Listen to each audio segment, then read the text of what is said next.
The Survivor specialists are back, and today we are digging deeper into episode number 11 of Survivor 49. I am joined by everybody's favorite just guy. It doesn't even matter. It doesn't have to be Survivor. It doesn't have to be anything. He's wearing a Vanuatu sweater. It is Brandon Donlon. Did Chris give you that? Oh, no, Etsy did. I bought this on Etsy relatively recently, within the last year, and it got shipped to the wrong house in my neighborhood of Astoria, Queens. So I went to the house. I'm knocking on the door. I put in the address wrong. I don't do anything right, listeners of the specialist. I put in the address wrong. So I go there, I'm knocking, I leave a note, and then I get contacted by the person whose house it is. Their cousin runs Survivor Ball State, Ball State University, and is they know who you are. We've been communicating. So Brandon Donlon showing up at my house. Not something a lot of people want to hear, but I got my sweatshirt back. I said, "Hey, can you throw it in an Uber?" I didn't meet them, and they did, and now I have it. I like that. It's on Etsy. Why not get it? I just have to say, I like that these people did such a kindness for you that you were like, "Good, throw it in an Uber. I'm not coming to see you. I don't want to see your face." Well, I had already gone to the house 3 times. I'm not going to go to a 4th time to the house. So you can do this podcast is sponsored to you by our friends at Uber, Courier. You can buy an Uber Courier in New York City. I don't know if that's everywhere. Can you do that? Do you know? Definitely can't in Florida. No, not in my part of Florida. I'm sure down where D is maybe, but not where I am. It's really convenient because you can just set it to it's somebody will, if you leave your phone charger somewhere. I don't know why you just wouldn't buy another phone charger, but you can, it's also it's so much cheaper than a regular Uber. Which is for me, why wouldn't I just book and do I'm the package that needs to go? You know what I mean? Why wouldn't anybody do that? But it's funny you bring that up because when I was in LA back in last summer, so 2 summers ago now, I was out there and I was going to stay at Blake's infamously, who might be showing up on the podcast at some point here. I was going to stay at Blake's and he lives all the way on the east side. And I was staying at my friend's who lives down in Santa Monica. So it was a big gap. I mean, you're talking, if you live in LA, Blake doesn't go to Santa Monica. Shockingly, you guys will hear this. Blake doesn't really go to the beach. So Blake doesn't get out to Santa Monica. And I left my water bottle behind and it was like this one, but it was blue.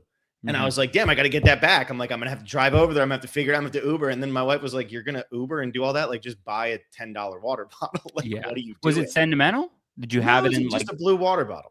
Sure. But it was just one of those you don't think about. It's that's my thing. I got to go get that. And then you're like, oh shit, they sell those everywhere. You can find one of those. These kids love the water bottles. All these kids, once they're ending up in a landfill. You buy one and you have it for life. You unfortunately had to buy another one. But if you have the one, you should stick with your one. I'm a big Poland Spring water bottle guy, just keep on drinking out of those and keep on throwing those in the garbage instead of the recycles. That's what you're supposed to say, right? And you say it tastes better. That you like it better. And especially if you leave it in your car and it gets hot. Perfect. Nothing like melted plastic. Here's Bryce Isaiah. I'm here for Brandon. I'm from Ball State. If you go back and watch the tape, mid me telling that story, I am laughing at that comment. Back the tape. Yeah, Bryce is Ball State. Nobody knows Ball State more than Bryce. I don't even know what state that's it. Is that Illinois? Hang on, I got to guess. It's one of the I states, I think. It's either Illinois, Indiana, or Iowa. Iowa actually is more familiar to me.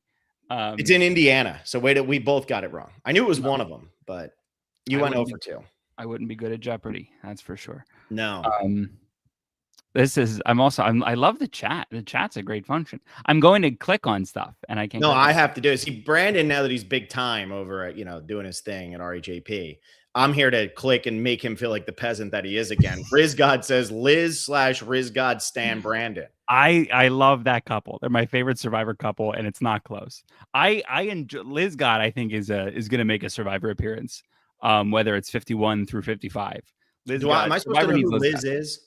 Liz God is Rizzo's girlfriend. Oh, okay. So I don't know who this person Liz and Rizzo, Liz God and Riz God. Damn. That's that. So you think RizGod only dates her because her name is Liz? It is a weird convenience for him. You'd hope that's not the reason. I haven't seen data to support that it's not that reason. But it's great. If I had a cool nickname, I would want my girlfriend's name to rhyme with it. I like this. I like the scene in the 40-Year-Old Virgin, Gina, where it's like that. I see Rizzo going to speed dating, just being like, nah, it's not Liz. It's got to be Liz. It's got to be Liz. Just keep going down. It's got to be Liz. Do you know the first line of dialogue in the 40-Year-Old Virgin is, did you watch Survivor last night? I know. Survivor tonight? They do a Survivor joke immediately. Yep. I know. Judd Apatow, I'm telling you. if you're All right. watching. Yeah, he normally does tune in. I know that we were Kyle Fraser's #1 podcast, Sure. and I'm sure we're Judd Apatow's #2. So we're close. We're right there. Yeah, and normally he only watches for Blake, and Blake's not here, so he might tune in later. Look, he's got to wait like 15 to 20 more minutes. Hopefully Blake gets here. Look, Blake's a mess, and he's saying to me, "Oh, I might be able to show up on time. I'm not going to be able to show up at all." Blah blah. I'm like, the Lions play the Cowboys tonight in what is essentially an elimination game. Blake, I'm not waiting around for you to figure out your life. We're starting the podcast. If you show up, you show up. But that's that. Are the Cowboys bad? No, they played really well. They beat the Chiefs and the Eagles the last 2 games. I was gonna say, because my whole childhood, I grew up in the Eagles territory, and they were always very good. I feel like in the teens and early aughts. Yeah. No, are you a huge Eagles fan? Being that you didn't know I was gonna say there's no way you're wearing a Vanuatu sweater. Anyway, back to the Vanuatu story here. If that shows up at my door, I don't care if Elon Musk has it and could give me $1 trillion to give it back to him. That's mine. Like you leave Vanuatu on my doorstep. That's your problem. Well, it was funny. The girl who I texted with was like, I thought one of my friends got this for me, and I wanted to wear it because she opened it, and I was like, "Do you watch Survivor?" And she's like, "No." Like, why would anybody get that for you? Like, why? It's a bad gift. But for me, it's the best gift, and it was like $30 on Etsy. I wanna have it. Why not have it? Yeah, I like that. All right. Anyway, by the way, Survivor 49, episode 11. We're gonna dig deeper into that episode. 6.5 minutes in. I want to start this one off because Brandon, you're over in the ChatBCC group chat, and sure. We've been talking about the alumni chat here for a couple of days now. We were bringing it up yesterday, bringing it up today. The link's in the description if you want to join. You brought up a good comment last night that Will and I forgot to bring up, and I feel like this got totally overshadowed because we actually had an hour and 15 minutes of content. Last night, Jeff tried to get Sophie Bellardi to do an impersonation of himself, and she did not do it. And that immediately got Brandon to get excited about that. So, Brandon, where does Sophie Bellardi stand for you in the upper echelon of like your Sandras, Tonys, Parvati's? Like, where's she at now? There's something very powerful in an era of yes anders to just go no.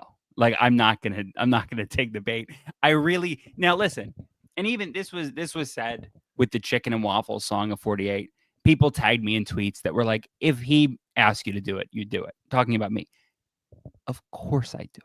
There's no world in which I don't immediately yes and if Jeff has asked me something.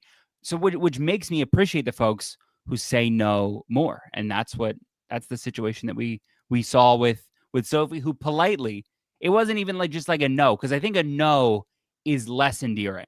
But she was politely like, hey, I'm good. No, thank you. And then you have Steven to be like, I'll do it. Well, and it's funny. So there was a time where, I was a runner back in high school, college. There's a point to this story, trust me, and it's coming up with Sophie here. So I was a runner back in high school and college, and my senior year of high school, I went through like a funk where I wasn't running well. So my grandpa and his friend, who are both dead now, so I can tell this story because they'll never find out. So my grandpa and his friend played football at Penn State and was like, oh, I know this like whole hypnotherapy thing. It'll help. So I'm sitting there in this guy's house trying to get hypnotherapy because like he's like, it worked for players. I'm like, okay, let's try this. And you sit there for about 5 minutes and you're like, well, this shit's not working, so I better start pretending. I feel like, and so that's what I did. And I was like, sure, I'll just start repeating whatever you're saying. I'll feel like an idiot at first, but then eventually you just start repeating it. I feel like that's kind of what happened to Sophie here, where she was like, I'm gonna try it. And then she was like, oh shit, like I'm not actually hypnotized. So no, I'm not going to do this because I feel like an ass. Go ahead. And Steven was like, dude, I was born for this shit. Let's go. But sure, I really appreciated that from Sophie. Do you think this Steven volunteering was a 50 play? Do you think that that's if you get on 50? Here's my question. Even more important than that. Shaheen did the whole song and dance for chicken and waffles without being offered 50. What the hell would he have done on this season had that happened? I mean, he might have actually taken Jeff's clothes. Like, who the hell knows? He'd have been over there with the hat and everything on. But I don't think Steven actually cares all that much. I think Steven's hitting the giddy stage right now. He's really happy. Yeah, it's nice to have somebody that happy. Yeah, it's weird. He kind of went from like, I'm just here, to all of a sudden I've made it so deep in this game when I really shouldn't have. I feel like he's having a good time, which I can appreciate. It wasn't as cringy as fried chicken and waffles, but Sophie Bellardi just winning over our hearts. And, you spoke truth there. Shaheen gets a bad rap for, was he the instigator of the fried chicken and waffles? Or is like, why do we pin that on him when I feel like that was a group effort? And you're not the we, because I think that is a collective, we are all doing that. I think it's because he was just the most over the top with it. I think he really started the chant and Sure. or at least caught on to the chant the most and started doing the weird arm dance and everything. People were just like, all right, that's enough of that. I haven't checked the tape. I will go back and check the tape. Yeah, please do. Because I'm I not have going to to rewatch anything of 48 purposefully. So you go check it. You let me know. Sure. But none of that last night. And if you're going to do anything, I get like doing the challenge in The Voice, I think is fine. Although, you know, Steven doesn't do it all the way. He at one point was like, you're better at this than me. You should do this. I feel like you full commit. Yeah, I think that's also one of those things where your ego is feeling good until all of a sudden nobody laughs. You start telling a story and nobody's smiling even a little bit. And you start saying, oh shit, maybe I should just stop. I think that might have happened to Steven a little bit last night. It's like when you pick a karaoke song that's too long. And you're in like the third verse of Bohemian Rhapsody. And in a God of Evita. Like, people are on their phones. You're like, fuck, this was a bad move. Yeah, Paradise by the Dashboard Lights. I saw that once of like a couple doing like a duet. I'm like, this was great for like the first 3 minutes. I'd rather just go listen to the song. Like, let's if I'm gonna listen to it in the first place, it might as well be how has Meatloaf intended. Yeah, seriously. We got Josh Gilman here. Brandon with the mic is frying me. Yeah. I'm that guy who hosted Match Game 76. Remember the long mic?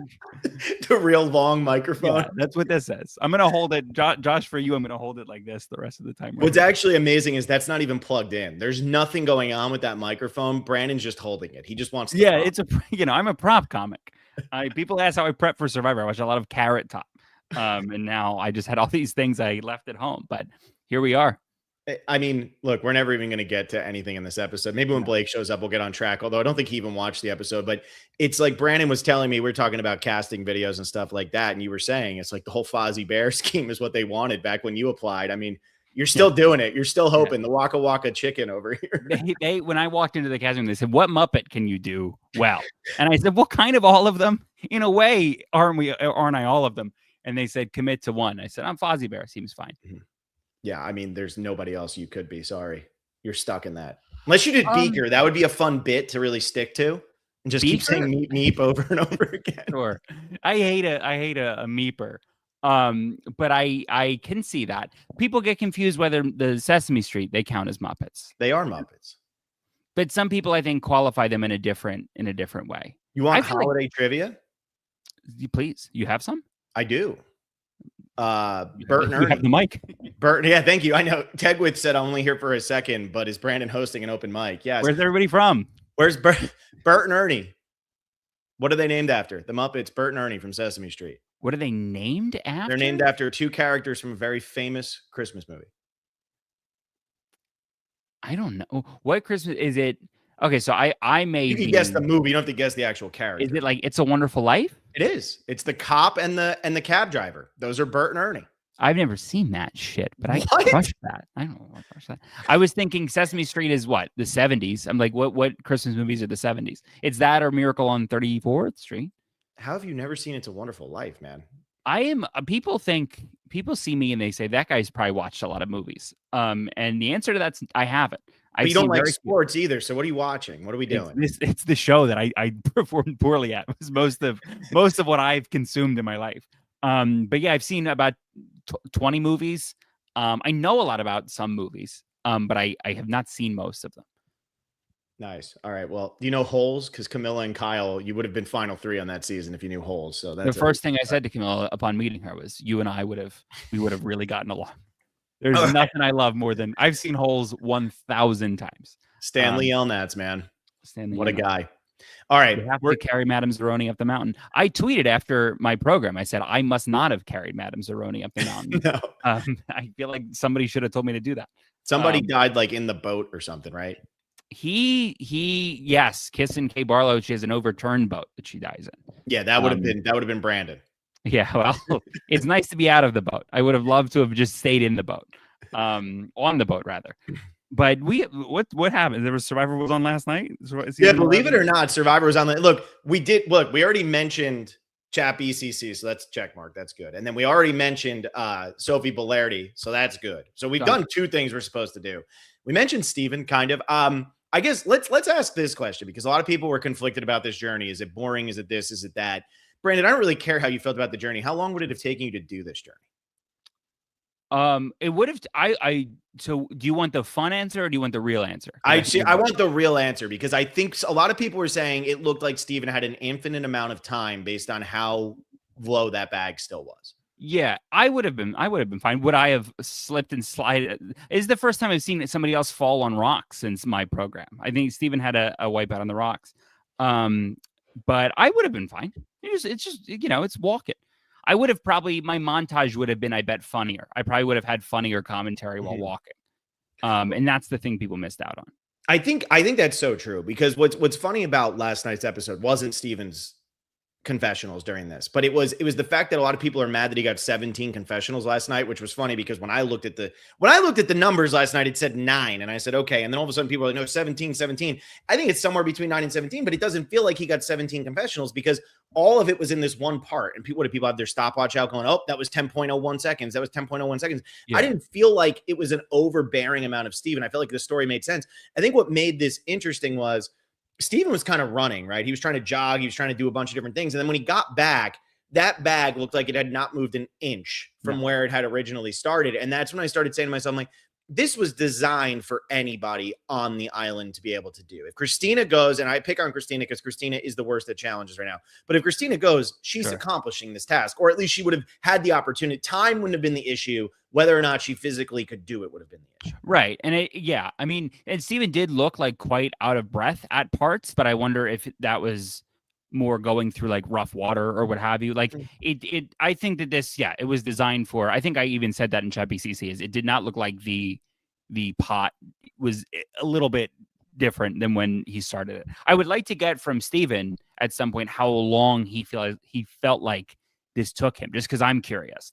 But I'm sure it was designed for this. Is like at this point in the show with 90 minutes, like getting the reward at the end is great, but I think this is built in for like a character moment for whoever goes to it, and giving them the choice of who goes is like, we don't care which one of you it is. Like, we need to fill 15 minutes and we can have one of you talk us through it. And if Steven wins, good for them. They got the winner to go on this. But if Christina goes, you're getting a great story of the hardship. And, she's going to have the story with her mom and all of that. You're going to hear a lot from her. If Sophie Bellardi goes, it's going to be, this was a nightmare from day one, and now I got to do this. If it's Savannah, she's going to say, I just keep fighting. I just keep doing this. Rizzo, I feel like his would have just been funny. I feel like you and Rizzo probably would have given a lot of the same from this type of confessional, because it would have been a lot of self-deprecating humor of, but I'm still going to get it done. And then you get it done and whatever. I feel like everybody had a built Sage. I'm doing this for Jawan. I'm pissed off. I got to pee. I got to poop. She would have mentioned that a couple times. And I feel like they, like you said, they don't care who goes on this. If this was going to be something that truly only one or two people could accomplish on the cast, they're going to try to probably bait it towards a certain person going, because they don't want, if the loss is you lose a vote, I don't think they want somebody in the minority 3 here losing their vote at this situation. So I don't know. I feel like Survivor's gotten to that point where puzzles, you're actually going to have a harder time more often. I was going to say that. I think the Rachel on that little dock thing that they brought her to with those balls, I think that is almost harder to do. Yeah. Then, and that time is whatever things were falling in the ocean and the table was going to fall. I forget how long she had to do that, but I think that is a harder thing. I think I would have immensely more difficulty doing that than I would doing the Steven thing. It's just like and everybody is being so negative about the season. I think the season is like, the season is good. There are so many seasons of the show that are not good. Season is good. I did not think it was good for many weeks, but we have reached a point where it's good. The one of the flaws I think with the new era is, would I have rather just had like 15 minutes of them speaking at camp and like, don't let Steven leave and then just let everybody scramble for that amount of time? Like, I'd strongly prefer that. Like this scene like was nice, but did nothing for me. Whereas like the off days that you have from seasons 1 through 40 of the days that nothing is happening, like let's try as much as we can to just go to where nothing's happening, because that's where people lose it or figure up new plans or don't like the plans they figured out and then do them again. That is what I would prefer. I think like you're speaking a lot of truth on that, because I think that here's what my other problem is though. Would I rather watch Steven do this, or would I rather watch another pointless conversation over a little bit of food at the smallest table that I know doesn't matter? I feel like that's also happened too much, right? I think that's where they're filling the 90 minutes. And I actually think Steven's thing last night was pretty good. Couldn't believe how much time he had, but I thought it was fine, right? I thought it was a different change of pace. I'm big into mix it up. I think Survivors needed to mix it up for a while. And I think with the new era, they haven't been mixing it up. And that's been one of the biggest issues with the show. Yes. But what have I seen 1,000 times? Every time somebody wins a reward, it's you're going to eat peanut butter and jelly. You're going to eat hamburgers. You're going to eat toast. You're going to eat like a potato. Who cares? It's always at this little table. And the conversation is, would you be willing to vote this person out? Oh yeah, I would. Yeah. And then confessional of, I'm just lying to them. I don't want to do it. And it's the same exact beat at the exact same location every time. And I think that if the rewards were a little bit more on the go, I've said, we don't need sanctuary. We don't need this.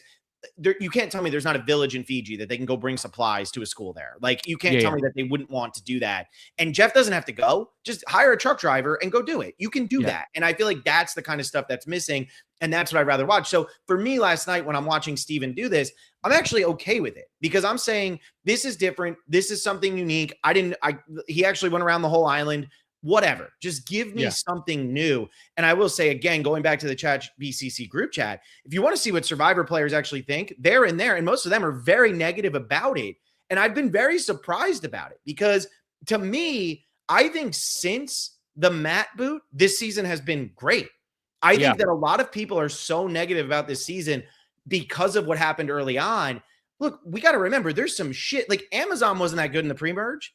Amazon's one of the best seasons. Vanuatu wasn't that good in the pre-merge. That's one of my favorite seasons. Famously very bad. The first 5 episodes are horrible. But like people were waiting for it to have picked up, and I do think it has picked up. I think this was the weakest episode since it has picked up. But I do think we're now on a Survivor season that I think is baseline very good. It is in the midpoint of all seasons. Yeah, I mean, it's better than 44. It's better than 41. It's better than 42. I don't know where it stands with the other New Era seasons, but I think it's definitely better than those. And I think, honestly, a lot of people forget how bad 46's pre-merge was. I remember Will was trying to argue with me that 49 is the worst pre-merge in the New Era, and then we started talking about some other ones, and then we had forgotten about 46, and I said, no, 46 is actually the worst one. You have nothing happen in that pre-merge. The Banu stuff gets so old so fast, but that second half of that season is incredible. It's ridiculous with all the non-idol plays. That came up with this season that I was a part of a conversation of, and I do prefer the 46 pre-merge times a million to this. Really? Just because I felt strongly about the 46 pre-merge. Like if you were annoyed at Banu for 2 episodes, you at least had a feeling. Whereas like episodes 1 through 5 of this was just like, for me, just nothing. Like it was so much nothing. The Jake events, like, or the most exciting thing. And like, you don't want your most exciting thing to be like a horrible thing that takes somebody out of the game who like would have been an incredibly interesting person to see go further in Survivor. It was just like a slog for a couple weeks. Whereas like, you know, the first episode of 46 is like a Jelinski like stoner comedy. It's just like funny. The second episode, I think, is you know, the random boot, I guess, is bad. The second episode, I think the Jess boot is terrible too. It is like 4 hours long. That episode. Yeah, that episode into the Brandon medevac is horrible. It's horrible. The Brandon medevac was the first 50 minutes of my program, but the Randon medevac. Watching you falter was entertaining. Watching Randon just hurt himself was not entertaining. It is the worst medical evacuation in the history of the show. You just like slept weird. It's a tough one. It's worse. Shamar's was there, and then this one beat it. but I do think that 46 is like, I think like elite tier Survivor. The back half, where this is good. It's not that, but I'm enjoying it more than I've enjoyed other ones for certain. Well, where do you think this is going? Because I think that's what also has me the most entranced by this season at this point. Is I was doing my Patreon earlier, and I said there's 4 people who can really win, and I was really breaking down each person and what I thought their path was. I don't think Christina can win, and I don't think Sage can win at this point. Maybe you disagree with that, but where are you thinking it's going? Because I think that's part of the excitement. Do you think Steven can win at this point? Yes, absolutely. That's an interesting thought. Why do you Will actually said last night that Steven is his favorite to win at this point. I just don't feel like he was present enough. Maybe I'm wrong because I don't have the encyclopedia knowledge that I once had. But like, is there anybody who just wasn't shown in the beginning that then pops up in the middle and then wins? Like, I guess Erica. Is that like, is he Erica was getting? way invisible though, to a different level. Erica was invisible to the level of Sophie this season, where like we didn't hear from her at all in the entire pre-merge. Steven's been around, I think, a little bit more than you realize. I think if you went back and rewatched Yeah. the early episodes, Steven's very present in those episodes. He just doesn't go to a tribal for 5 weeks or whatever it is. Yeah, he feels to me like a boot that makes sense in like the fourth position. Maybe he like loses, he has all this challenge content, and maybe he loses it right at the end. He could take it on a run, and then it could be like the tragic story of that. I do not think that he can win. It is a hard sell, just based on the edit, that Christina could win. But I guess I can see a world where the other four can win. So you think Sage can still win even after last night? Because I thought Sage's move last night was the end of her. I didn't like that move at all, but maybe you disagree. No, I don't think that was a smart move. But I think it also helps to like, and maybe I'm incorrect, but like, who has a bigger champion on the jury at this moment than Sage does with Jawan? Now, I understand people aren't happy with Jawan on the jury, so maybe they're not as keen on listening to him and his takes about the game. But I do think that it does help it's like the first person sets the tone for the jury. And like, Rizzo and Savannah and Sophie Bellerti have all like sufficiently lost the Nate vote, you would think, unless they're all there at the end. But I wonder if anybody has that big of a cheerleader where that could potentially help Sage if she gets to the end. Because in a world where Sage gets to the end, even if she gets to the end with the other two, like that loses the block of three all voting for the one of them. You know what I mean? If that makes sense. Yeah, I think for me, the problem with Sage is I think Sage has made comments about how people don't really respect her game and they're not really liking her game. And so then when you make a move last night that was emotional and felt like it was purely for revenge rather than for strategic purposes, if you get to the end and any of Sophie, Rizzo, or Savannah are sitting there, I don't think Sage can beat them. Even if Jawan is totally backing her, I think her story pretty much draws dead against any of them. Depending on how people feel about Savannah, if people are pissed at Savannah, maybe that's a different story because she is the one who's, at least been the most in your face when you're getting voted out. I hear that. I do not think Sage can win by any means if she's with any of the above. But like, is there a crazy scenario where the other three are the final three? Is that anything? Could. Why not? I think this all hinges upon next week having Sophie Bellerti play that knowledge as power and flipping it on those other two. And then maybe I can see it where like, again, like edit wise, I don't know if we're even being like, we've had now 2 weeks of Sophie saying that she might do it. So it feels weird that she possibly wouldn't at all. But I'm unsure of where that dynamic sits. And the editors have done a better job this season because remember they set up this Shannon Sage thing a lot in the pre-merge here, right? It was set up significantly that Shannon was, pissing off Sage and Sage was going to vote her out. And they told you that story for a couple episodes before it actually came to a head. I mean, people are asking me, why can Sophie win if she doesn't steal this? I don't think she can. I think if she doesn't make a move, Sophie's not winning. But based on what I'm watching and what I know Sophie's capable of doing, I think she's going to make the move and I think she's going to win the game. But I think that right now, everything is perspective, right? It's sitting here saying she has all the ammo. I'm looking at the move she needs to make. I believe she's going to make it. If she doesn't make it, no, her story since she got to the merge, she hasn't done anything. She hasn't really had to.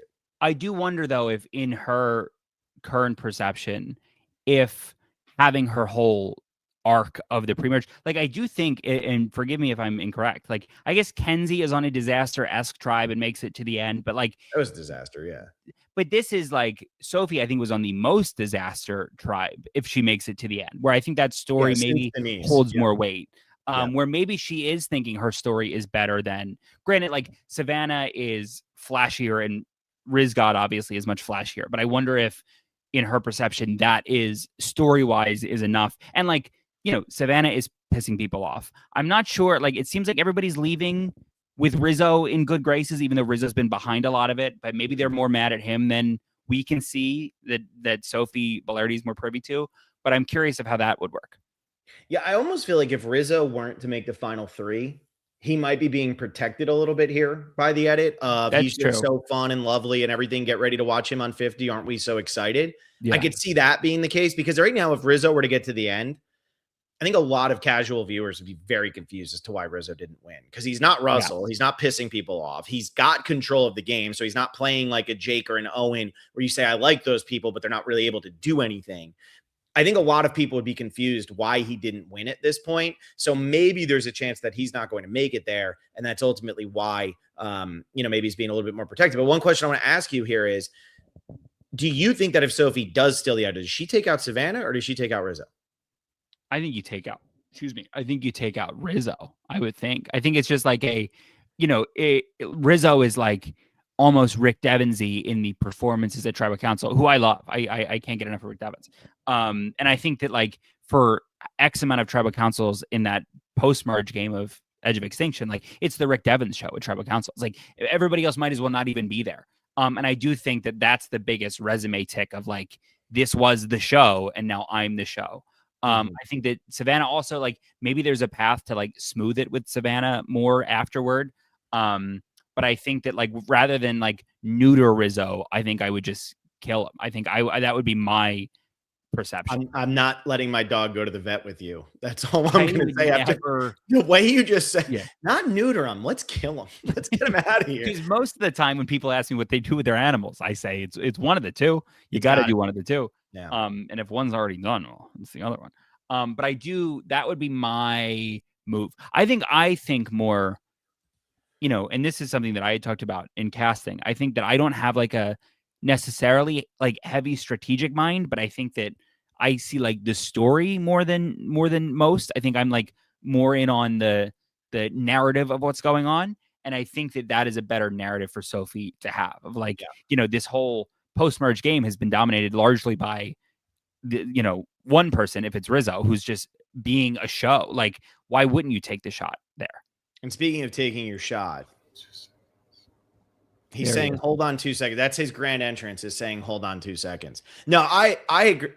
Blake can giggle and laugh and just be happy that he's finally here. But Brandon, I kind of agree with you, but then I'm also sitting here saying, does she think Savannah's a bigger threat? Because if Savannah is a bigger threat, then you should take Savannah. You take Rizzo's idol, you take Savannah out. Then Rizzo can't do anything at that point. He might have a good story, but he has sucked at challenges so far. Savannah's been pretty good. And so, who are you trusting? Do you think he can really win a challenge plus make fire? I don't know. I don't know if I think Savannah has a better chance of doing that than him.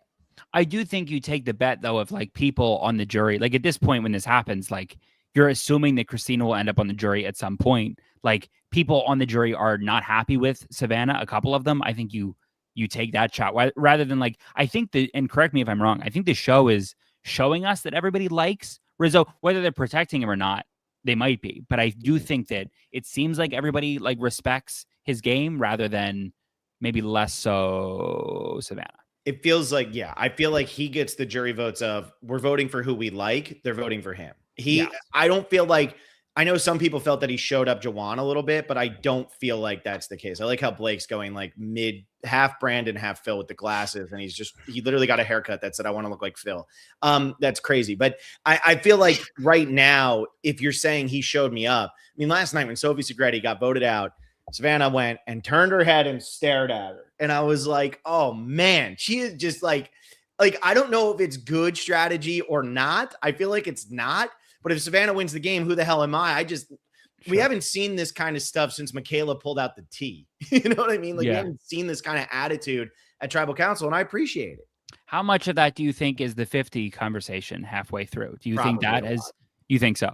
I think Rizzo's actually probably playing it up more for 50 than Savannah. Sorry, Rizzo, if you're here, but I think he is, because I think him getting up and talking in front of the class feels like a big time play up for 50. I don't know if Savannah was already doing this kind of stuff before him. Sure, before him. Yeah, it's interesting that like, and this is a podcast where we say who's on 50. We talk about that. 100%. Why do you not do that on the other one? I think it is avoided if we can, just because there's some people I think that are just more general that don't know. But I have a T-shirt that says Rizzo Savannah for 50, so we're good.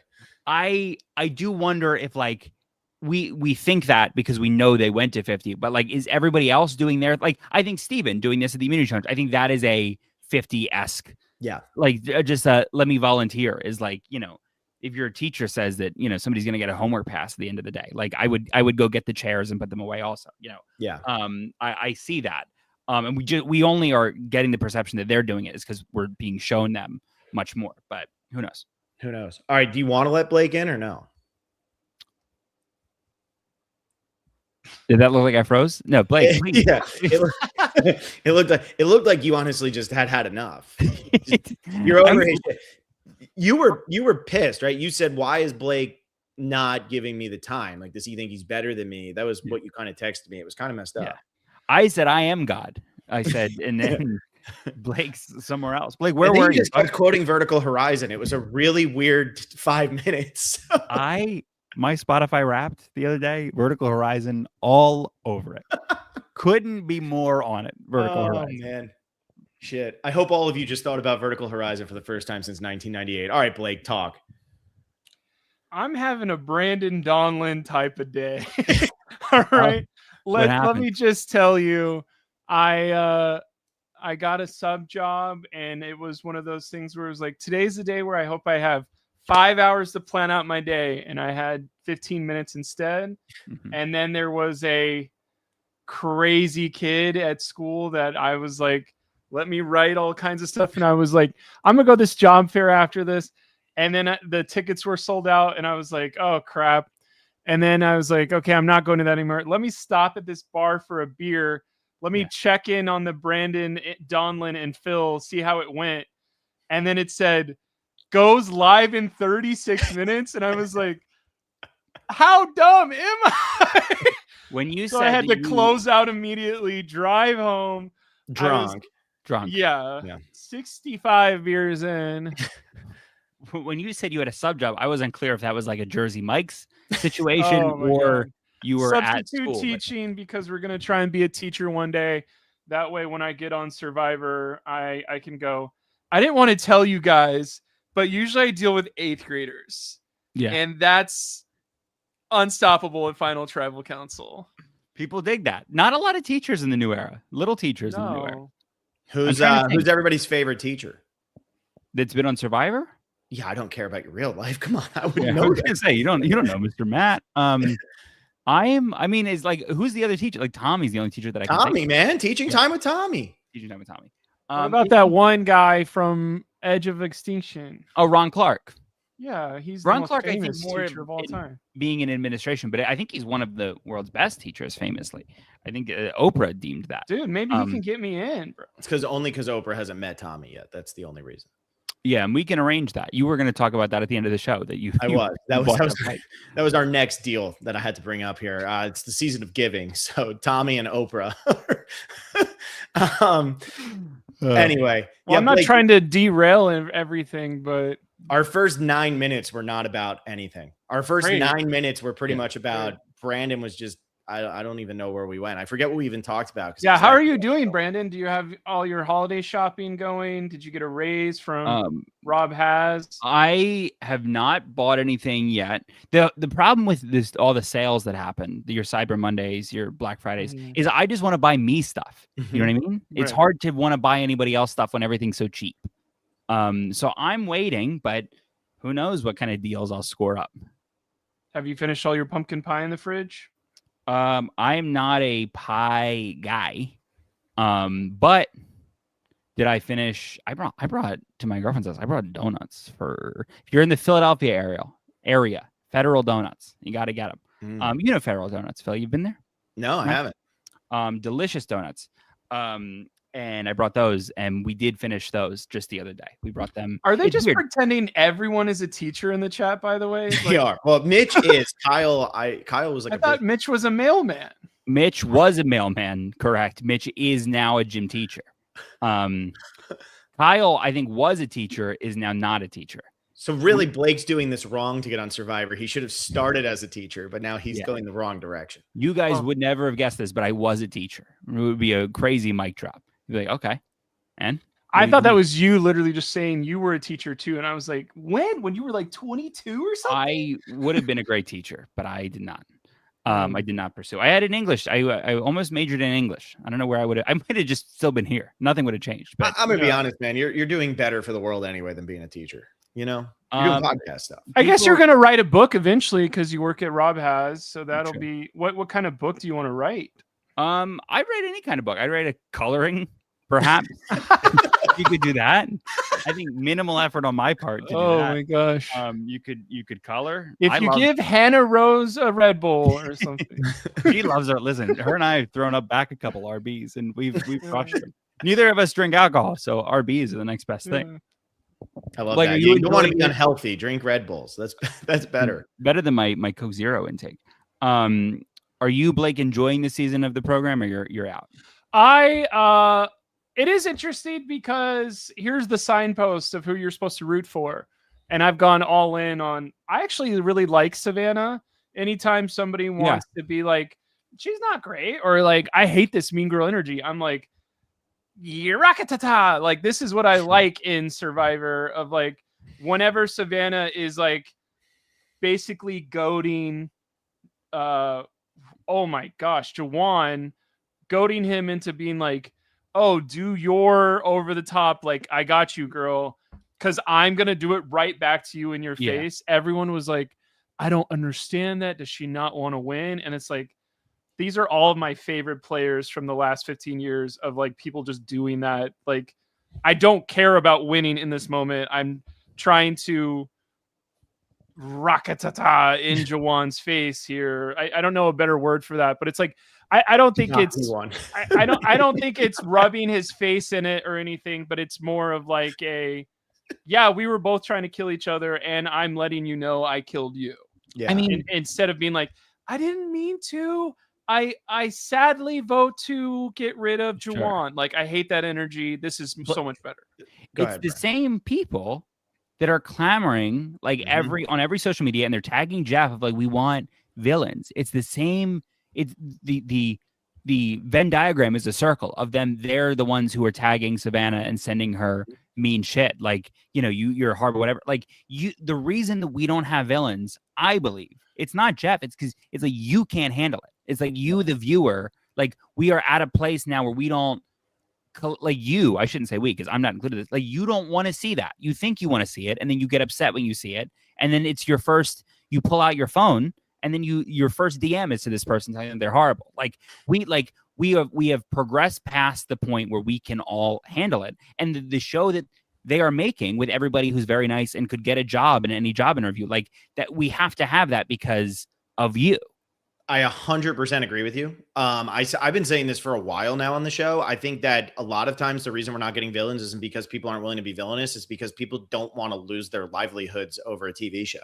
And I think that that's becoming a really big thing. I think the people who are playing the game are smart enough. You're not getting your Drew Christies anymore who are coming on the show and have no idea what the repercussions of being on reality TV could be. Everybody knows what the repercussions of being on reality TV could be. I mean, you think about somebody like Savannah. That's why I'll give Savannah even more credit. Savannah is somebody who was already a former reporter, already on TV, already a news person, already knows what can come with that. And she's coming out guns blazing anyway. She doesn't care. And I think that that's something that's missing here, because it's the same thing. Like, I always bring up my dad as the example, because my dad and mom have been watching the show forever. They don't listen to my podcast. They don't do anything. They just watch the show once a week. That's what they do. They wouldn't be able to name a single person on season 45 if I paid them $1 million. And it's, oh, Christina's so boring. I don't like her. I'm tired of this over dramatic BS. And then it's Rizzo and Savannah are bad people as soon as they stand up. And it's like, what do you want then? If you don't want Christina and you don't want Rizzo and Savannah, what do you actually want? It's got to be something. Yeah. And I give so much respect to people like Savannah who go out, and especially like folks who have watched now 8 seasons of like relatively the same thing filled with like heroes. I think, like, you know, D, who people cite as like a villain, is a game player, and I like villainous because she was willing to do whatever. Like, I think everybody's impulse is to just kind of be what they've seen, and I think Savannah is a new iteration on that. I want to click this real quick because it talks about how great I am. It's John Millsap said, Phil said on the ChatBCC last night that Sage's response at the beginning of the episode is exactly what the new era is missing. Blake saying, who cares? But then again, Blake showed up 30 minutes late here. Oh, so my God. Okay, so there's 70. I said that, and Kelly Wentworth said, you know, Savage's middle finger says hello to you. And it's like, no, like, I get why people would be aggravated by Sage's overreaction to the Sophie situation. I get that. But also, I want Sage being bitchy and pissed off. I want that. That's what it's supposed to be. All right, Blake, now you can talk. Okay, cool. Because this is gonna be really relevant 30 seconds after we do this. Look how mad There's 70 words I would say about D before I would say villainous. Like I think that's an overreaction from the fan base too, and I think it is something where everybody could relax a little bit more and just be like, oh, this is kind of fun to watch. Like I could relax a little bit of like, wow, this person's going through a really hard moment in their life and they are not going to be Survivor strong all 26 days because they really miss their mom here or they really miss Applebee's. And it is like these moments I can't do how did she get cast on the show? Because this is I like the whole gamut of human emotions where it's like, this is how we get villains. This is how we get people that are cracking. Like that looks so different for everybody. And like, I think that's a positive, not a. Who would you say the most villainous person of the new era is? I mean, the fact that nobody jumps out immediately is kind of bad. And it is kind of like Q. But even like Q is like fun. Like, yeah. Back in like the villain, how Q much straight up laughed at Liz though. Like he's as bad as it gets.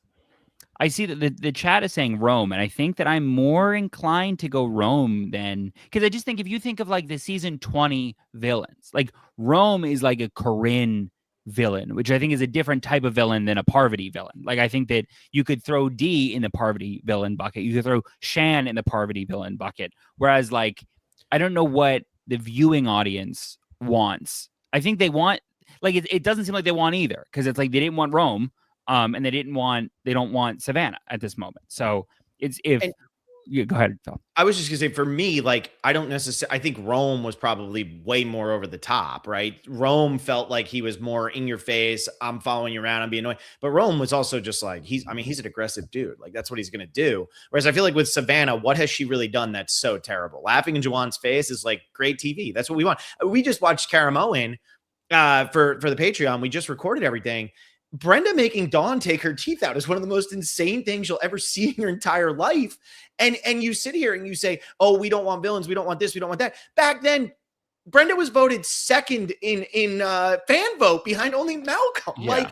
Like I think people just forget. And then when they say they want villains, everybody wants their villains very boxed, right? They want their Parvati villain, but then they see Savannah do it and they almost say, oh, she's a poor man's Parvati. Well, she's really not. She's playing a very similar game. She's just not being flirty. But like in terms of how she talks about people, it's somewhat Parvati-ish, but that's really it. I don't even see that comp. Like I think that Savannah should like feel very good that I don't think that her thing has happened before. Like I don't think her thing is Parvati. I think people have been in the new era that are closer to Parvati than Savannah is. I think Savannah's her own very unique new thing. Who would you compare her most to? Do you have anybody that comes to mind? Because I know you have encyclopedic knowledge of 15th placers, but yeah, I lose it once people start doing well. I don't know. Like I think that I don't know who's like maybe there is no answer, and maybe I do think that like if there was an immediate answer, I think that a lot of people who cycle through Survivor, who are women who are doing well on Survivor, get filtered right into the Parvati bucket. And I don't think that Parvati is, I think people are like Parvati, but I don't think Parvati should be like the catch-all, where I think that we're seeing a side of Savannah that is not like Parvati. And I don't think it's anybody. And I think that's a great thing. I think that's what you should strive for in casting, is to get somebody who is going to be the person that in a couple of years from now, everybody's saying in casting, I want to be like Savannah, rather than like, I want to be like Parvati and what have you.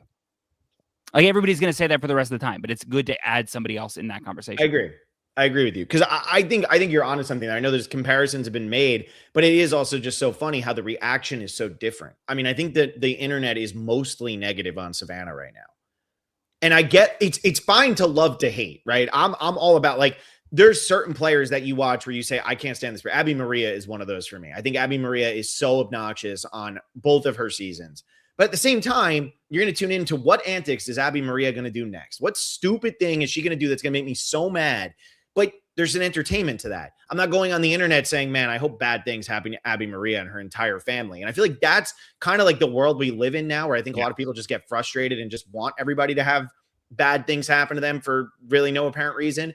But with this one especially, I feel like Savannah has probably crossed lines to win the game, but she hasn't crossed a single line in terms of, I mean, Courtney Yates got to come back and play on Heroes vs. Villains, one of my favorite players of all time, a lot of people's favorite player.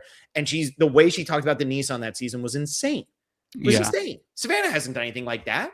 No, not at all. There's somebody in your chat, Daryl Seymour, saying people like Parvati, Boston Rob, and Coach aren't villains. Like, they haven't done anything evil, quote unquote. And like Rome, I guess, hasn't done anything evil. I feel like Lex would disagree with that. Yeah. I mean, but that's like compelling what the show, like, and I think that Savannah also is like doing things that are within the confines of the show. And I guess that Rome didn't do anything within the confines of the show, like outside of the confines of the show. I mean, but I think he's in a different box than the folks that we're talking about here. But yeah, I think that it's a point of, like, Savannah should be very happy with, I think, the edit that she's getting and the way that she's playing Survivor. I think a lot of people, myself included, like, what I would have given to have been in a position where those things could have happened.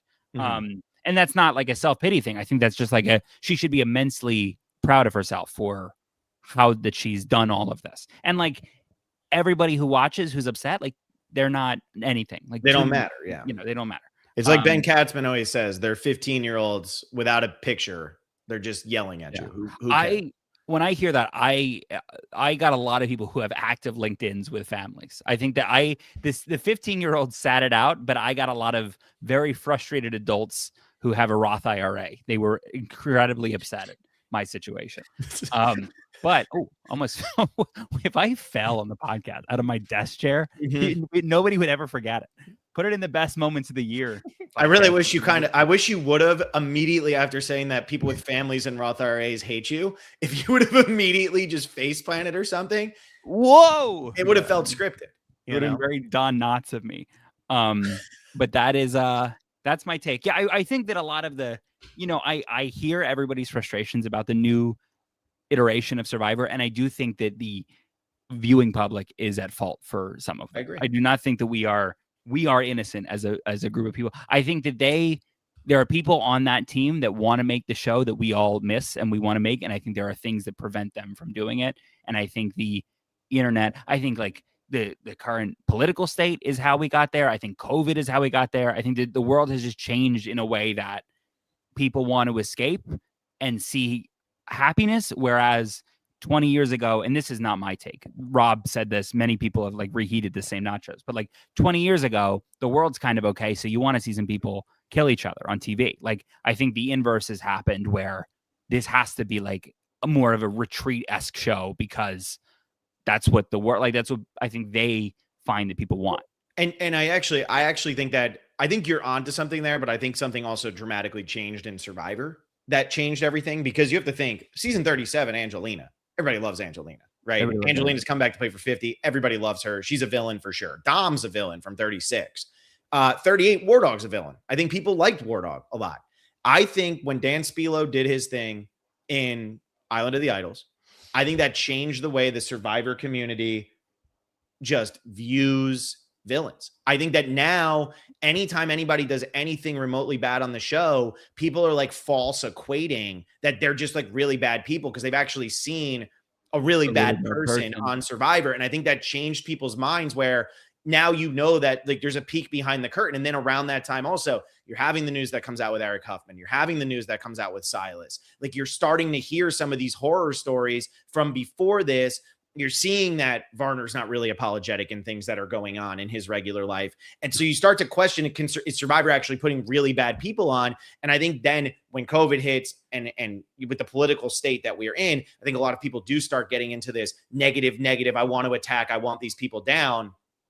And you start false equating again, people who aren't actually villains to people who are.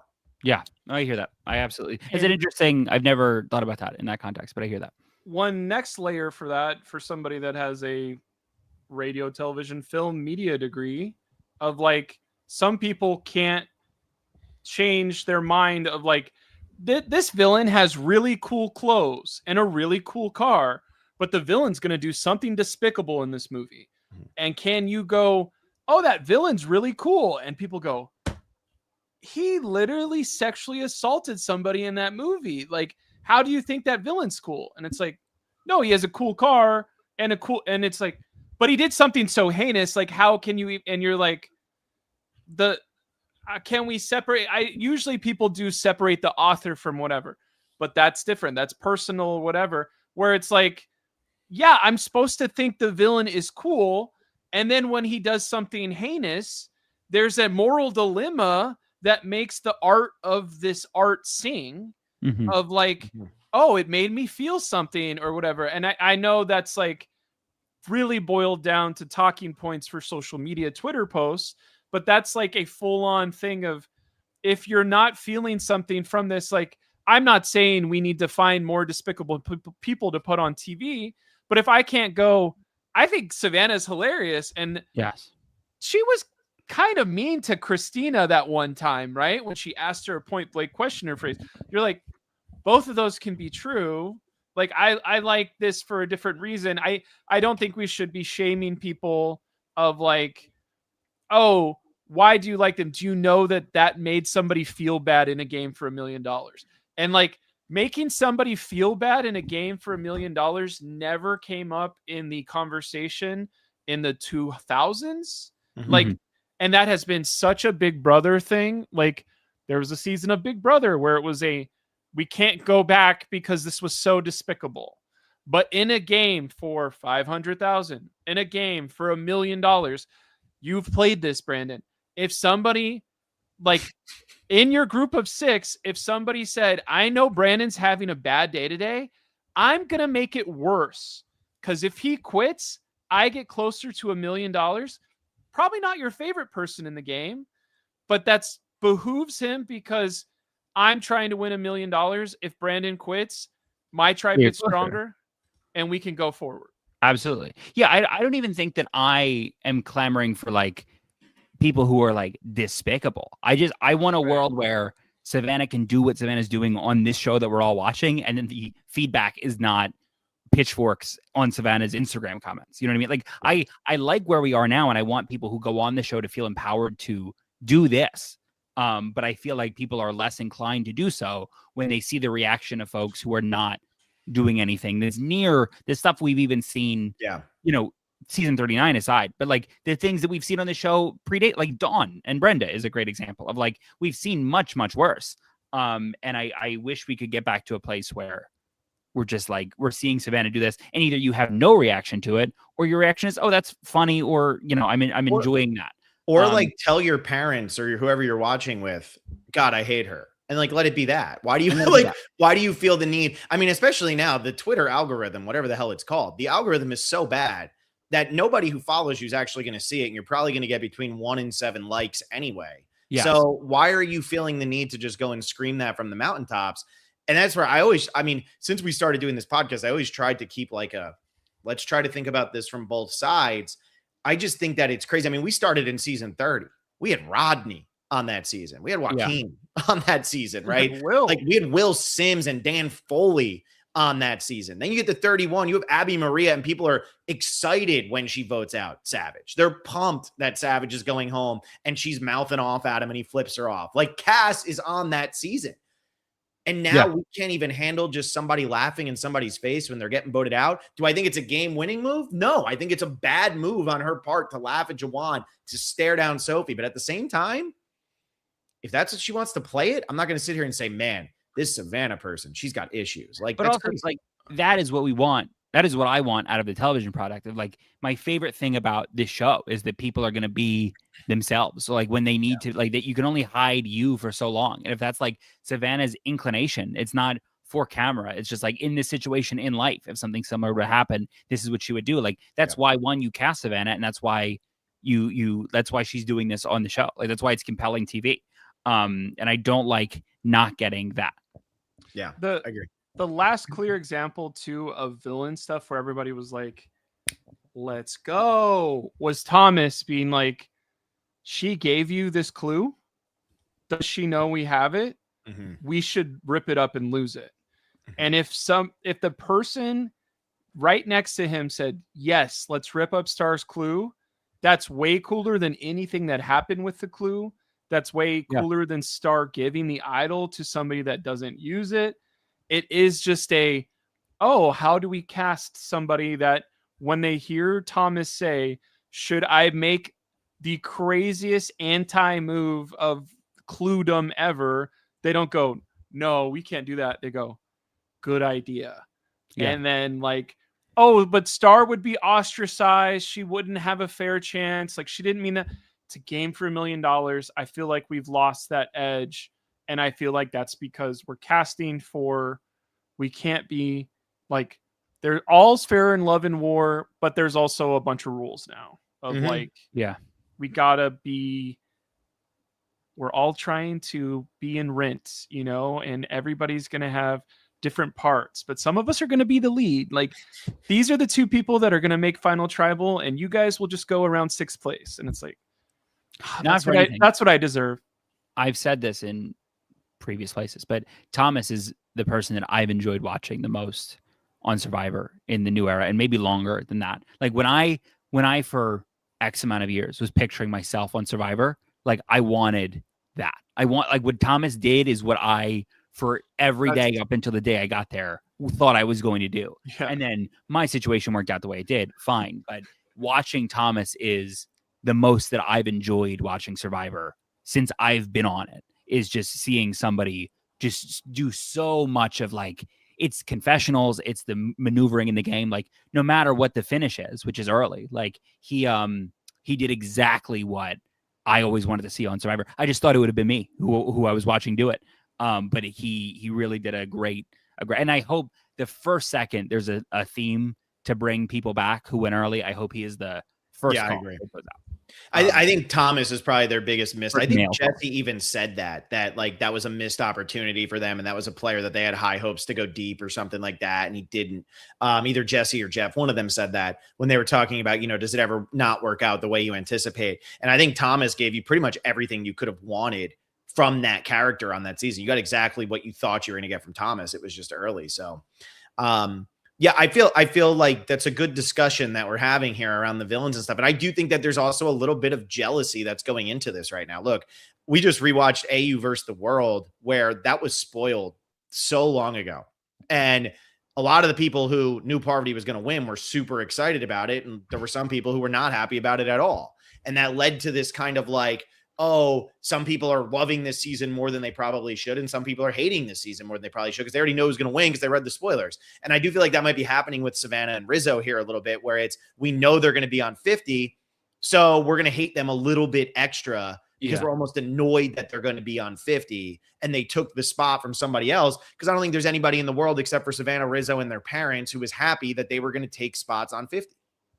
I hear that, but I also like that is the fault of the program for teasing it this whole time rather than like, and I don't know what the solve is other than just not putting them on there. Like, I'm excited to see them, like, at this point in this season, it's kind of been dull up until a few weeks ago. Like, the only thing I'm excited about is seeing how these two people that I'm getting to know now fare with all these people that I've loved for 20 years, or also like my friends, you know what I mean? Like, that part is interesting to me.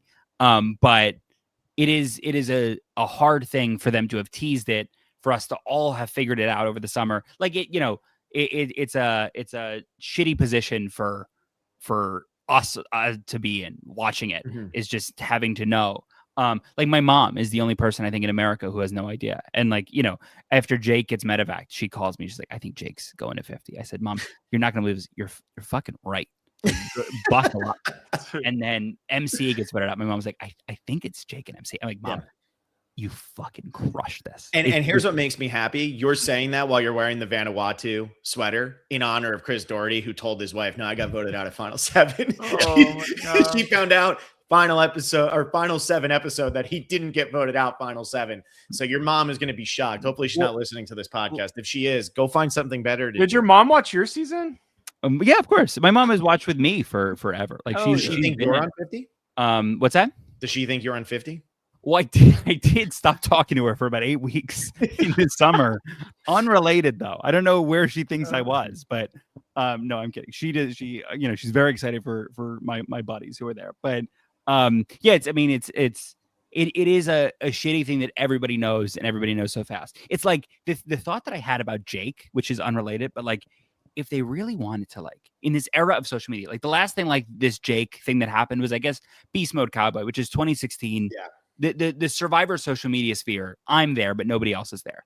But they should have paid Jake a lot of money to just not post anything up until like cast release, first couple episodes, like not give the illusion that he died, but lean into the mystery of where Jake is. And then you fucking, on Thursday after that episode, you're bang, here's Jake. You know what I mean? Like I don't know how much of a price tag you put on that, but it's the same thing with the Rizzo. Like there's no way to not know.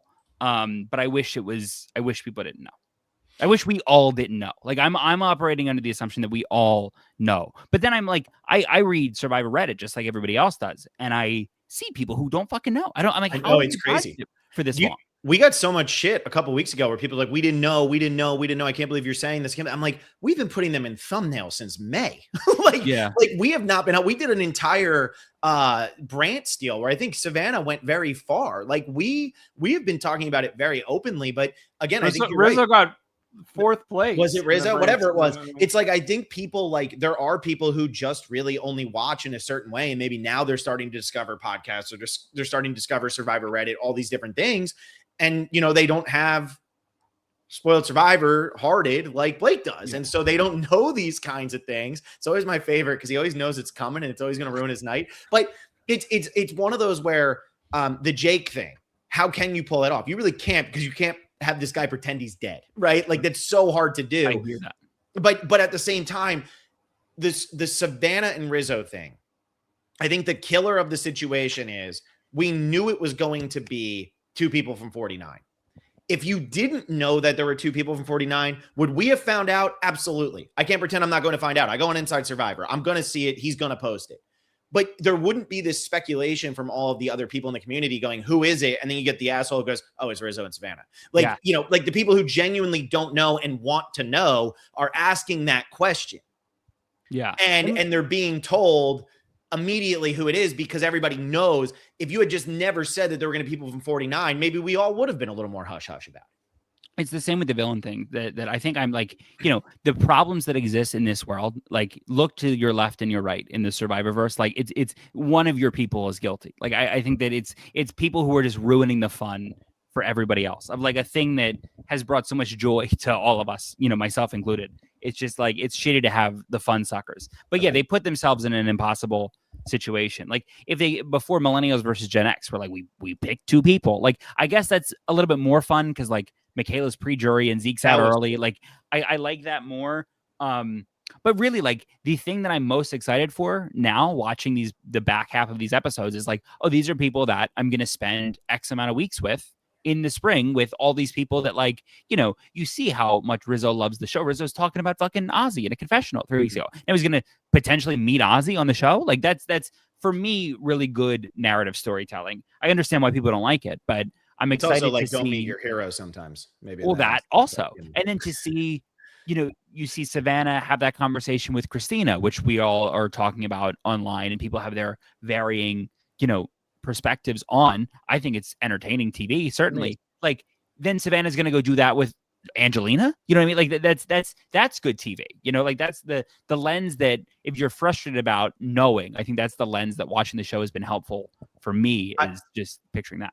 And I said a couple of weeks ago, like, I feel like we need killers on the show. Like everybody has to be a killer. Everybody has to have that instinct of just, nope. Like when Savannah has that approach, you need the person to go, are you talking to me right now? Are you out of your mind? And not in a confessional. I'm saying, who are you talking to? Right. Cause I always say this, like with Pearl Island, you have 2 of the best villains of all time on that season. And that's with Fair Play and Sandra. And they just scream at each other the whole season. Great. Yeah. And they go to Final 3 together. Like that's amazing. And I think that when you sit there and you watch Savannah, you want the reaction to her to be an aggressive comeback. And that's what I hope 50 kind of brings out in people. Because if Savannah tries to pull that shit with Stephanie LaGrossa, it's not going to happen. If she tries to pull that with Q, it's not going to happen. And that's the kind of stuff that I think I'm most excited for. I agree with you, but I think that that's also just where the casting is at right now. I'm not saying Christina's not a good person. I'm not saying that, somebody like Sophie Segretti, I think Sophie Segretti had a little bit more of a killer instinct than maybe it was let on, but I hope that 50 brings out all these personalities where they say, oh shit, it is better when it's a villain versus a villain, when it's conflict versus conflict, when it's somebody whose ego is so big that earlier when I read that comment off the chat, instead of letting Blake talk, he threw like a fit on here and then I have to troll him. That's the kind of personalities we want though, right? We want me to troll Blake because I know it's annoying him and him to have the big reaction, but that's not happening on TV. Yeah. Yeah. And I think that's, I mean, yeah, it's a nuanced thing, I think, in the casting world of like, I think there's only a few people in the new era who are just like unwinnable in terms of the idea that they beat the 17 people they were there with is like a logical impossibility. Like, I think that number is less than 5, maybe less than 3. It's higher than 1 because I met the one many times, but it's, I can't say, but I'll tell you when we're off the thing. There's one person, like, it's unbelievable to me that like the idea that 70 people would have had to fuck up so dramatically in a row for you to have won. It's nobody on my Survivor. There would have been that earthquake like Vanuatu where everybody actually died in the earthquake except for that one person. Yeah, and even if everybody but 2 people died, it's like that other one's got it. I don't know how they would fix it, but the other one's got it. I think that like everybody has the killer, and I think it's just like the way the merge breaks is like we're seeing Savannah's killer instinct and Rizzo's killer instinct, but like if it breaks a different way, this whole story is Christina's killer instinct. I mean, who knows? Yeah. But I think there's just, you know, it's the most boring thing to say on a Survivor podcast of like how much of it is, you know, it's luck and what you do with the luck. You know, it's like, you know, your dad can get you into Harvard, but also you can work really hard at Harvard and then get the best job in the world and make $1,000. I was going to say, for somebody, what does Rob pay you to? Yeah, $1,000 annually. It's a really, it's not fun Survivor podcasting to talk about the luck element, but I do, I like more than anything when people capitalize on their luck, and I like when people have the luck and they fuck it up. I think that's also, you know, incredible TV. Well, I mean, that's what Sophie Bellardi would be doing here. If she has the knowledge is power, it's not luck that she's been hiding it. But if she doesn't use it correctly and loses the game, it's like we're going to be sitting here dissecting like, man, Sophie, you had everything in your hand and you just didn't do it. I also want to address the chat who's asking if it's Venus or Bono. It's not anybody from 46. I'm not going to tell you who it is, but it's not. Is it from seasons 1 through 44? Yes.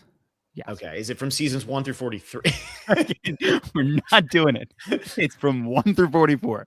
One layer that I wanted to add the thought process to go one more step with it is like, okay, we're doing Savannah over the possibility of Jerry for the 4th time. And I think that's the hard pill to swallow for, would you rather have Jerry a 4th time?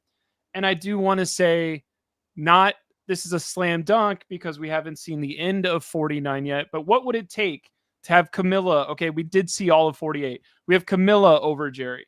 We have Savannah over Jerry is what's coming.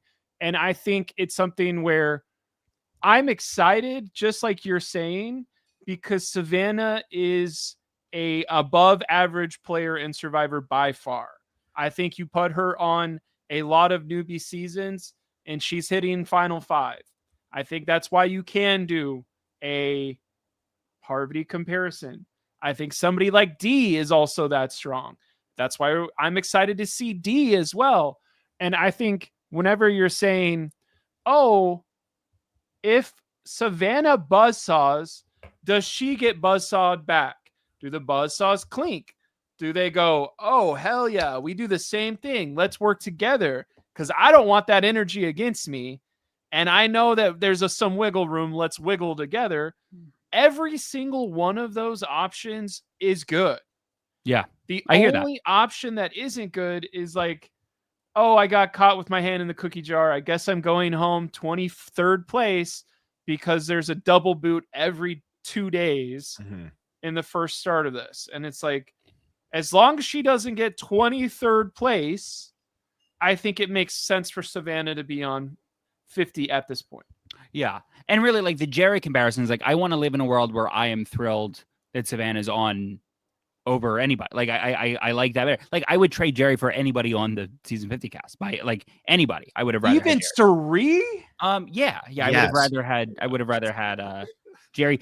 There's the idea to not have Jerry who like wanted to go is still perplexing. It's the only decision that I think is just genuinely perplexing. Picking Ozzy over Amanda is a pretty perplexing one too. Oh, sure. If that's true, if Amanda was really ready to do it, and the one thing was I don't want to be on with Ozzy, and they picked Ozzy after Ozzy was on Game Changers and did so much on that season, that would be perplexing. I do not buy that that's true. I don't buy that Amanda was ever in. But I also I think I don't know where I read that, but when we get like a hard data point from like a Dalton Ross or something that says it when the preseason came out that she was close, I would change my answer.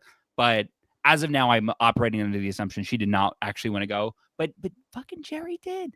Jerry wanted to go so bad. And it's like, and her hair is gray now. That would be and sick. her hair is gray, but it's like, what a cool fucking, and I understand that she had a great, maybe the best 3-season arc in the history of the show, but like, let's fucking do it again. It doesn't even count as the same one anymore. It's been so long. Like, let's see this Jerry is not the same Jerry that we got to know over the span of 8 years. Like, this is Jerry 15 years after the last time. I hate to be this guy, but who are the honestly, 12 people you're least excited for, Brandon? Go. I was just going to say, I feel like if they would have ran back heroes versus villains with most of that cast, like if you're bringing back Jerry, you're bringing back James, you're bringing back Amanda, most people would have been pretty happy. Yeah, you're seeing those people for a lot of times, but I think people would have been happier than with what's there. Yeah. And yeah, I mean, my would rather have Jerry than anybody is not a dig on any specific person. Like, I really don't. I think after doing the whole podcast that I did, like, I don't see any duds. But I really would have loved to have had Jerry. I think that Jerry's if Amanda Kimmel wanted to go, then Amanda Kimmel. But to hear that Jerry was so close and didn't get it is I don't understand that choice. Who's your biggest snub? Because I know you're talking about Jerry very strongly here, but who's your biggest snub that you feel like quintessential should have been on 50? How do you not do this? Sydney is a hard, crazy pick to not have Sydney from 32 Wheeler. Yeah, dude, Sydney Wheeler. Yeah, no. If she wanted to go, let her on. Sydney is a tough one. Sean Rector's a tough one. Really, it's like the older folks that are the snub. Like and like the new era is like people that I went to high school with. So it's like it's harder for me to pick a snub from a group of people that I care more about them personally than your average person. But yeah, to not have your Sydneys, to not have your Sean Rector, Jerry. Trying to think of any other.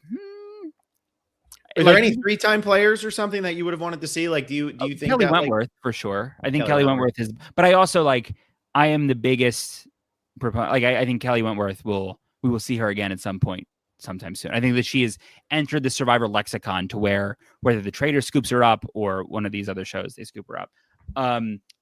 Rob also is a huge snub for me. I thought there was no world where Rob wouldn't have gotten on if Rob wanted to go. Would you have given him the podcast back if he had gone on? No. I mean, I essentially had the keys for the Traders, but I think everything worked out with he doesn't enter my lexicon because I think everything worked out really great in that regard. But he would have been. It would have been so cool. I mean, even like the Traders podcast that we do when it is announced that he's going, I'm like emotional. I'm like, this is my literal. I mean, childhood hero that I've been watching not only on the screen that I'm talking to you guys like on TV, but also through podcasts for 15 years. Like he's on TV again. It's crazy in any regard. But you're following in his footsteps too. I'm following. Well, I was pretty big. I'm trying. Listen. You were on Survivor. No way, Rob has that big a feed. You're on a pod. Brandon has a podcast now. Listen, I'm having a great time. And people are throwing around the Russell also. Russell's it's a conflicting one, but I understand the world where people. What's that? We should never do a Hans ever again. Yeah, that's my thing with Russell is, look, I think Russell's probably one of the most important people to ever play Survivor. I think he's one of the most integral to everything. He played 3 times in 4 seasons. He was massive. He totally changed the game. He went too far with his personal shit, man. He went too far. Like, that's where I think then it's like, no, like you did start crossing lines. You started attacking people personally in these different ways. And I think it's fair. And I think he's great TV. His family also is doing the same thing, which is a tougher, it's not even just Russell. It's the whole Hans family. Yeah. But yeah, I mean, that's Did you actually share a name with one of them? Yes, my name was Sean Donlon is my full name. Yeah. Willie Donlon. But yeah, I mean, I'm seeing again in the chat, but of course, your Jessies, your Carolyns. I would have loved to have seen Kelly for my show there. I would have loved to have seen Caleb for my show there. I would have loved to have seen Shan. The idea that there's no Shan is crazy. But that's just like they'll do another one. Andy, I would have loved to have seen there. Yeah. Bring back a lot of Sam. I would have loved to have seen from 47. Rachel from 47. Teeny. Who are you least excited for? What's that? Who are you least excited for? I don't want to skirt this question. I want to answer it actually. I'm actually proud of you for saying that. So all right, I want to hear it because there's a lot of people who skirt this question publicly. I'm wondering who that. While you think about that, I'm going to put up St. Cliffos because this is number one for me. Malcolm just not being on is absolutely ridiculous. Yeah, that's it. That's an interesting one. I also like, and we don't know, right? Like Malcolm hasn't said anything publicly. Like to not have him on makes me think that they didn't ask him or they didn't want him. They did. Like that, and that to me is, I think that I have so much in my head because I was so, as everybody listening to this was, attuned to who was asked but didn't go. Like I think that. That I think of that more than I think. Like, of course, I would have loved to have seen Cochran, but Cochran doesn't want to go, or I don't think. Blake's gonna kill you. Blake actually ranked Survivor Karamoan when we do for our Patreon. He ranked it below Thailand and One World because he hates Cochran that much. Oh no, Cochran's the best. Or maybe it's jealousy, and I need to get over it because clearly he won. And his interview with John Lovett that came out the other day was very. If you haven't listened to it and you're listening to this, get the fuck off this YouTube. You can go somewhere else. That interview is very, very nice, and it was very cathartic for me to listen to. John Cochran and I, although he placed much differently both times, we had a very similar online experience. It was very nice to hear him talk through. But if you're interested, him and John Lovett of season 47. Which podcast was it? It was on John Lovett's, like he just interviews reality stars. So he did an hour with Cochran. But it was. When are you doing that one? I would love to if they call me. And I'm statistically a better Survivor player than John Lovett, but not by much. I'm trying to think of my least favorite for season 50. This was supposed to end at 8:30, dude. I got the Lions over here in case you guys keep wondering why I'm looking to the right all the time. Oh my gosh. Let me end on my when I was doing that podcast, of course, like I think every time Suri is there, Suri gives us a different thing. Whereas I think that Ozzy has done a lot of the same, but I think the feedback that I've been given pre even going to 50 is that Ozzy really wants this time to be the strategy time. So I would have said Ozzy. But I'm excited to see what Ozzy does with this opportunity. Like, if you would have just made me in March pick who I wanted to see 24th, it would have been Ozzy. But I think Ozzy is going to come in with some more strategic chops than he's ever had. He Q-skirted the question. Yeah. So you skirted it. It would have been Ozzy. It would have been Ozzy. So who took his place? Well, now I don't even. I mean, 23rd. You know, you're doing the Savannah thing to me, and I'm Christina, and I don't want to. Does it rhyme with robbery? No. I think that also, like, what a cool person to have back who's done 3 vastly different experiences. And so, like, half the country would have debated that she should have won that first time, whether your mileage may vary, whether that's true or not. I also believe they're wrong. Yes. You go super deep on Game Changers, but like are barely shown. Like that's a weird thing. And then you're like out pretty unremarkably on your 3rd time, but you go to the end because of the edge of extinction of it all. Like, that's very interesting to me of how do we end the Aubrey arc. Okay, Daryl says Brandon does not want to answer this question. Fuck you, Daryl. I have one other layer that I would have said if I showed up earlier. How many? Okay, because we said Malcolm. We've been paying attention to Malcolm. I think I have a couple in my head. How many Survivor stars have been made of like? That person is a star after Malcolm. Is it more than 10? Is it under 10? There used to be a bunch of stars that we. You're saying season 27 on? That's the question. We said Malcolm. Malcolm is how is he not on 50? I don't know if there's that many after him. I think we have like the Devons. Like, are those the star making performances? The one I can think of that I can't remember his name, but he's not going to be on 50. Not a star then. Is 4th place on Millennials versus Gen X. Oh, David Wright. Wright. I think David went star maker. And Aubrey, they hit them all on edge of extinction though. Yeah, like you can't have. I don't think you can have stars unless they go back again and either prove why they are stars or have the validation of going for a second time to then become star. Like I think you're gonna see half the people who are back for their second time not do particularly well, or do well and just not be remarkable, and then you're going to see stars. So I'm excited to see who the stars are for season 2. All right, but there are no stars yet. You got 15 seconds. Yeah. How good is season 50 going to be? Who are you least excited to watch play Survivor 50? It's a great question. I wish I had an answer. I don't have an answer. So it would have been Ozzy, but it's not Ozzy. I'm more excited for Ozzy than I have been. I mean, I said this. This isn't a hot take. I said this on the podcast that I did. I would have been so much more excited for Stephanie LaGrossa had I not just seen her on The Traitors. I think I would have been really excited for like her return to reality TV with a big gap. But I feel like the analogy that I made was I had a friend in high school who like goes away to college, and then he moves out like 2 hours away, and then he surprises his like grandmother in October. Like, oh my God, I'm home. Like, we just saw you. Like, it's a surprise when you wait a couple more months. So I think I'll lock in my actual Stephanie LaGrossa final answer. There you go.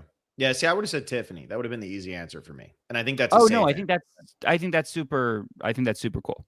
I think it's you go into these I'm not assigning what the fuck pick to Tiffany, but people were throwing that around because it's just like I wouldn't have thought that. Those people do incredibly well on their second times. Monica Padilla. So, she did not. And then it will either go that way, and then I'll feel like, oh, okay, it went that way. Like the ceiling is so it's either okay, who cares, or she surprises us. And I'm betting on I've met her. I think she's great. I hope she surprises us. And Blake, what was going to be your last question here before we let this end? Lions are winning, by the way, if anybody. How good is season 50 going to be, Brandon? I think it's. I think it. Did I look? It broke up. He doesn't want to answer this one either. No. I think it'll be great. I really think it'll be great. I am more excited for the season 50 preview in a couple weeks than I am for any piece of Survivor media in the last 10 years. Including that 3-hour premiere is going to be insane. It's going to be like a movie. But like I have such high hopes for the editing of the 2.5 minute long preview. Cinema. I'm super excited to see how it looks. All right. We're getting out of here, Blake. Jawan just got added onto the editing team for 50. You just made us go an extra hour because we wanted all our Blake time. We're here. Brandon's trying to click things in the chat. It's not working. It's pissing him off. All right, everybody. Thank you all so much for listening. Hope you enjoyed this episode. Become a patron, half price off until the finale. So you got till the 17th if you want half price. If you want to make your family buy you a month of listening to us, do it. Patreon.com/thespecialist. Join the Survivor alumni group chat, survivor49.chat. And what else we got? Tonight, John and McKenna are doing Survivor Rewind. I'm live with Wendell at 3:30 p.m. Eastern time on Sunday for predictions and power rankings. And that's it. Thank you all so much for listening. Brandon, always a pleasure. Your screen just went dark. I guess that was that. I'm here. And I love you all. It got really dark in front of you, you know? That happens to the best of us.